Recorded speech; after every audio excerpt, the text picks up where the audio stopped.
This is Turd Flinging Monkey for TFM News. I'm going to be responding to an article from PJ Media called DNC Seizes on Trump Lawyers' Rape Comments. Now, I don't want to talk about the politics of left versus right or Democrats versus Republicans. I don't even care about Donald Trump. I want to talk about the rape issue, because that's what's important.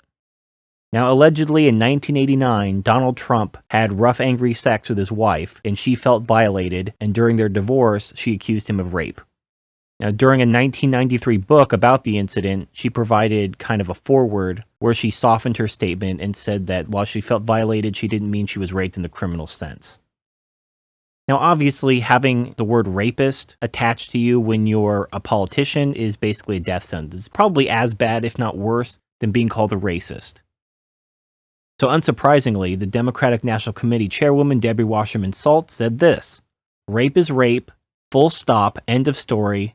There is no difference or division between forcible, legitimate, marital, or any other label Republicans slap on before the word rape. All rape is a disgusting violation, and Americans have fought too long and hard for that to be acknowledged to still have it questioned in 2015, unquote.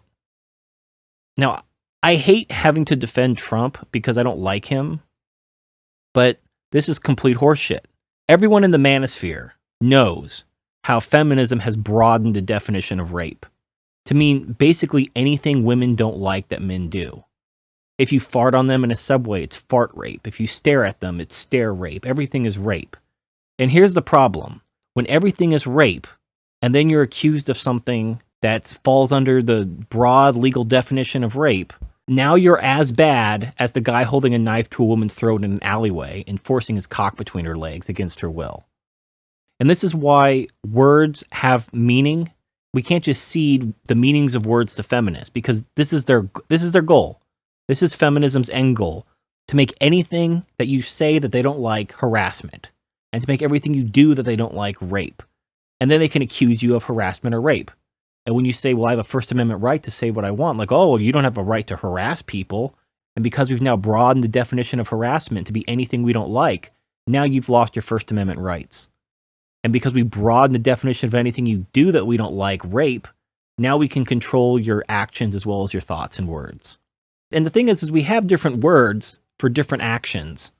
But women and feminists seek to take the most divisive, the most emotionally charged word, and to make that apply to everything. I think the biggest example of this was the whole 1 in 3 college girls are raped. And the way they come up with that sample is they really broaden the definition of rape. And they also included, quote, sexual assaults, which included things like calling someone a cunt from across the room. If I saw a woman, maybe she pissed me off or said something, and I called her a cunt, and that was it, that was our entire exchange. I just called her a sexual word. I had committed sexual assault against her by calling her a cunt. So now when they say 1 in 3 women have been raped or experienced sexual assault, they're including things like being called a cunt as a rape statistic. So to show you how easy this is to do, I'm going to give you a shocking statistic. 100% of human beings, men, women, and children, have all been anally raped by clowns or shit their pants when they were babies. One of those two things happened. So we obviously have a massive epidemic of clown rape going on. These clowns are out of control. 100% of human beings on Earth have been raped by clowns or shit their pants as babies. And we have to do something about these rapey clowns. Now, do you see what I did there? I broadened the definition to include really innocuous things that basically everybody experiences, and now I have this super inflated statistic, so I can scare people to think there's a problem that isn't there. So that's how you get these crazy statistics, and now they're doing it to words in order to use it as a weapon. If they can broaden the definition of rape to be all these things, they can use it as a weapon to destroy people's jobs, their careers, their political careers. If they don't like you, if you're running for office, or if they don't like you, they want to destroy your life. You know, when rape happens, when actual rape happens, it's a crime. It's a violent crime. A crime that should be punished to the full extent of the law. And when you trivialize it by equating it to anything you don't like in order to use the word rape and the label of rapist as a weapon against people you disagree with, then the people who should be most offended are the victims of actual rape, who are having the crime that they've experienced used as a political weapon for people who can't form a rational argument. Again, I don't care about the politics in this situation. I care that it was a Republican on this side and a Democrat on this side. The roles could have easily been switched. I'm sure if a Democrat was accused of rape and Republicans knew they could get points in the polls by bringing it up, they would. So I don't care about the politics. I'm not trying to call one side out over the other. I'm talking about the principle. This principle of broadening definitions in order to use those definitions as a weapon. Feminists know that they can't just make people shut up through the force of law because we have the First Amendment.